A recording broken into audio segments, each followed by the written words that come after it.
Hello friends, welcome back to my channel. Friends మనకి ఈ వీడియోలో ఆంధ్రప్రదేశ్ గవర్నమెంట్ సంబంధించి health, medical and family welfare department నుంచి మనకు ఒక నోటిఫికేషన్ అయితే రావడం జరిగిందండి. సో డీటెయిల్గా అయితే ఈ వీడియో ఎక్స్ప్లెయిన్ చేస్తాను ఫ్రెండ్స్. వీడియో ఎండ్ వరకు స్కిప్ చేయకుండా. అండ్ మన ఛానల్ ఎవరైతే కొత్తగా చూస్తున్నారో ప్లీజ్ సబ్స్క్రైబ్ ఛానల్ ఫ్రెండ్స్. ఇక లేట్ చేయకుండా మనమైతే వీడియోలోకి వెళ్ళిపోదామండి. సో మనకి ఇది వచ్చేసి మనకి ఆఫ్లైన్లో అప్లై చేసుకోవాల్సి ఉంటుంది అనమాట. ఎగ్జామ్ అయితే ఏమి ఉండదండి. సో మనకి జస్ట్ మీకు వచ్చిన మార్క్స్ని బేస్ చేసుకొని అండ్ మీకు ఉన్నటువంటి ఎక్స్పీరియన్స్ బేస్ చేసుకొని మెరిట్ లిస్ట్ అనేది తీయడం జరుగుతుంది అనమాట. సో ఒకసారి చూద్దామండి ఇంపార్టెంట్ పాయింట్స్. ఒకసారి మనకి డేట్స్ కనుక చెక్ చేస్తే మనకి 12 మార్చి 12 నుంచి లాస్ట్ డేట్ వచ్చేసి మనకి 18th అనమాట. మార్చి ఈ నెల 18వ తారీఖు మనకు అప్లై చేసుకోవడానికి ఉంటున్నాం అనమాట. సో ఒకసారి ఇక అప్లికేషన్స్ ఎక్కడ ఉన్నాయి ఏంటనేది ఒకసారి మీకు వెబ్సైట్ అయితే చూపిస్తానండి. సో ఒకసారి పోస్టులు కనుక చెక్ చేస్తే కనుక మనకి ల్యాబ్ టెక్నీషియన్, తర్వాత థియేటర్ అసిస్టెంట్, తర్వాత జనరల్ డ్యూటీ అటెండెంట్, తర్వాత పోస్ట్ మార్టం అసిస్టెంట్. సో మనకి ల్యాబ్ టెక్నీషియన్ వచ్చేసి మనకి ఒక్కో పోస్ట్ అయితే ఖాళీగా ఉండడం జరుగుతుంది ఫ్రెండ్స్. ఇది వచ్చేసి మనకి కాంట్రాక్ట్ అనమాట. 32,670 రూపాయలు అయితే ఇవ్వడం జరుగుతుంది శాలరీ అయితే కనుక. అండ్ థియేటర్ అసిస్టెంట్స్ అయితే కనుక మనకి 4 పోస్టులు అయితే ఖాళీ ఉండడం జరిగింది. అవుట్ సోర్సింగ్ అనమాట. ఇవి 15,000 అయితే ఇవ్వడం జరుగుతుంది. అండ్ జనరల్ డ్యూటీ అటెండెంట్ వచ్చేసి మనకి 10 పోస్టులు అయితే ఖాళీగా ఉండడం జరిగింది ఫ్రెండ్స్. అవుట్ సోర్సింగ్ పోస్టులు అనమాట ఇవి. సో శాలరీ కనుక చెక్ చేస్తే 15,000 అవుతుంది. తర్వాత పోస్ట్ మార్టం అసిస్టెంట్ ఇవి వచ్చేసి మనకి 4 ఉన్నాయన్నమాట. సో అవుట్ సోర్సింగ్ పోస్ట్ తర్వాత శాలరీ కనుక చెక్ చేస్తే 15,000 అయితే ఇవ్వడం జరుగుతుంది. సో మనకి టోటల్గా వచ్చేసి 19 పోస్టులు అయితే ఖాళీగా ఉండడం జరిగింది ఫ్రెండ్స్. ఒకసారి చూద్దాము ఈ యొక్క క్వాలిఫికేషన్ ఏంటనేది. సో మనకి ఈ యొక్క అప్లికేషన్స్ అనేటివి ఇక సైట్లో కానీ ఈ సైట్లో కానీ మనకైతే ఉంటాయన్నమాట. సో ఇందులో నుంచి మనము అప్లికేషన్స్ అంటే ప్రింట్ తీసుకొని మాన్యువల్గా మనం ఫిల్ చేసి తర్వాత అప్లికేషన్తో పాటుగా మన యొక్క సర్టిఫికేట్స్ అనేటివి హ్యాండ్ ఓవర్ చేయాల్సి ఉందన్నమాట ఆఫీస్లో. సో ఒకసారి ఎక్కడ ఇవ్వాలి అంటే ఒకసారి చూపిస్తానండి మీకు. సో ఇక్కడ చెక్ చేస్తే ఇంకా filled applications for the above posts are to be submitted at the office of the district coordinator of hospital services. So office of the district coordinator of hospital services, Kurnool district. So అదనమాట మనకి 19/3/2025 5 గంటల లోపల మీకు application అనేది వాళ్ళకి reach అవ్వాలన్నమాట. So మీరు మాన్యువల్గా అయినా వెళ్ళొచ్చు, లేదా స్పీడ్ పోస్ట్ అట్లయినా ఇవ్వచ్చు. సో మ్యాక్సిమం మాన్యువల్గా వెళ్ళి ఇచ్చేదే బెస్ట్ అనమాట. సో ఇంకా ఒకసారి చూద్దామండి. సో మనకి క్వాలిఫికేషన్స్ కనుక చెక్ చేస్తే ల్యాబ్ టెక్నీషియన్స్కి అయితే కనుక ఖచ్చితంగా must possess DMLT or BSc MLT ఉండాలని మెన్షన్ చేశారు. If intermediate with 1 year apprenticeship in government hospital is necessary. So apprentice కూడా 1 year అయితే ఉండాలని మెన్షన్ చేశారు గవర్నమెంట్ హాస్పిటల్లో. So must be registered AP paramedical బోర్డులో రిజిస్టర్ అయి ఉండాలన్నమాట మీకు సర్టిఫికేట్స్ అనేటివి. So in case of candidate possess both DMLT and BSc MLT ఉంటే కనుక the maximum percentage secured in any of the shall be consider. So మీకు ఏ దాంట్లో ఎక్కువ మ్యాక్సిమం పర్సెంటేజ్ వస్తుంటే దాన్ని కన్సిడర్ చేస్తామని మెన్షన్ చేశారు.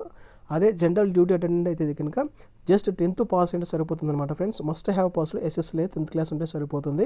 అండ్ పోస్ట్ మార్టం అసిస్టెంట్కి అయితే కనుక దీనికి కూడా జస్ట్ SSC లేదా 10th క్లాస్ పాస్ అయితే చాలన్నమాట.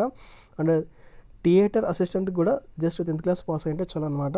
సో మనకి ఒక ల్యాబ్ టెక్నీషియన్స్ మాత్రమే మనకి డిఫరెంట్ క్వాలిఫికేషన్ అయితే ఇచ్చారు. ఒకసారి మీరు చెక్ చేసుకోండి ఫ్రెండ్స్. ఒకసారి ఏజ్ కనుక చెక్ చేస్తే కనుక మనకి అప్పర్ ఏజ్ లిమిట్ వచ్చేసి మనకి 42 years అయితే ఇచ్చారనమాట.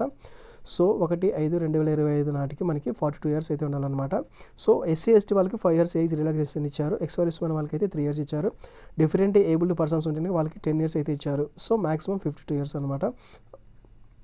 అండ్ ఇక్కడ మనకి అప్లికేషన్స్ ఫీజు అయితే ఇచ్చారండి. సో OC క్యాండిడేట్స్కి 500 రూపీస్ పే చేయాల్సి ఉందన్నమాట. BC SC ST EWS candidates ఎవరైతే ఉన్నారో వాళ్ళైతే ఇంకా 300 రూపీస్ అయితే పే చేయాలి. ఫిజికల్లీ ఛాలెంజ్ పర్సన్స్ ఎవరైతే ఉన్నారో వాళ్ళైతే ఇంకా ₹1 కూడా కట్టాల్సిన అవసరం ఉండదు. సో వీళ్ళు ఫీ పే చేసేవాళ్ళు ఇక్కడ మనకి applicant should pay application fee by way of UPI transfer లేదా RTGS లేదా NEFT to the account number. ఇక్కడ మనకి అకౌంట్ నెంబర్ ఇచ్చారు కదా, ఈ account number with IFSC code కూడా ఇచ్చారు, union bank of India.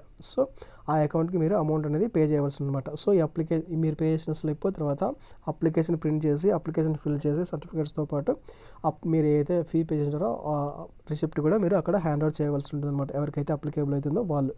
So ఏ విధంగా సెలెక్షన్ చేస్తారంటే మనకి ఎగ్జామ్ అయితే దీనికి ఏమో కనెక్ట్ చేయరండి. సో ఓన్లీ మీకు వచ్చిన మార్క్స్ అంటూ మీకు ఉన్నటువంటి ఎక్స్పీరియన్స్ని బేస్ చేసుకొని ఇక మెరిట్ లిస్ట్ అనేది తీయడం జరుగుతుంది అనమాట. సో మెథడ్ ఆఫ్ సెలెక్షన్ వచ్చేసి మనకి టోటల్గా వచ్చేసి 100 మార్క్స్ అయితే కన్సిడర్ చేస్తారు. 75% వచ్చేసి మీకు వచ్చినటువంటి మార్క్స్ని బేస్ చేసుకొని ర్యాంక్ అనేది తీయడం జరుగుతుంది అనమాట.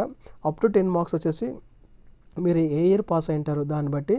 తర్వాత 15 వెయిటేజ్ వచ్చేసి మీకు కాంట్రాక్ట్ లేదా అవుట్సోర్సింగ్లో మీరు ఎక్కడైనా COVID-19 సర్వీస్లో కానీ ఎక్కడైనా వర్క్ చేస్తుంటే దాన్ని బట్టి మీకు మార్క్స్ అనేవి కన్సిడర్ చేయడం జరుగుతుంది అనమాట. సో ఇక్కడ వెయిటేజ్ ఎలా ఇస్తారంటే ఎవరైనా వర్క్ చేస్తుంటే కనుక సో మీరు కనుక 6 months ట్రైబల్ ఏరియాలో వర్క్ చేస్తుంటే 2.5 మార్క్స్ అయితే మీకు యాడ్ అవ్వడం జరుగుతుంది. సో రూరల్ ఏరియాలో వచ్చేసి 2 మార్క్స్ యాడ్ అవ్వడం జరుగుతుంది. అర్బన్ ఏరియాలో అయితే కనుక 1 మార్క్స్. సో ఈ రకంగా మీకు ఎన్ని సంవత్సరాలు ఉంటే కనుక దాన్ని బట్టి ఎవరీ 6 మంత్స్కి మీకు మార్క్స్ అనేటివి కన్సిడర్ చేయడం జరుగుతుంది. సో ఈ రకంగా మీ యొక్క సెలెక్షన్ అనేది లిస్ట్ చేయడం జరుగుతుంది అనమాట ఫ్రెండ్స్.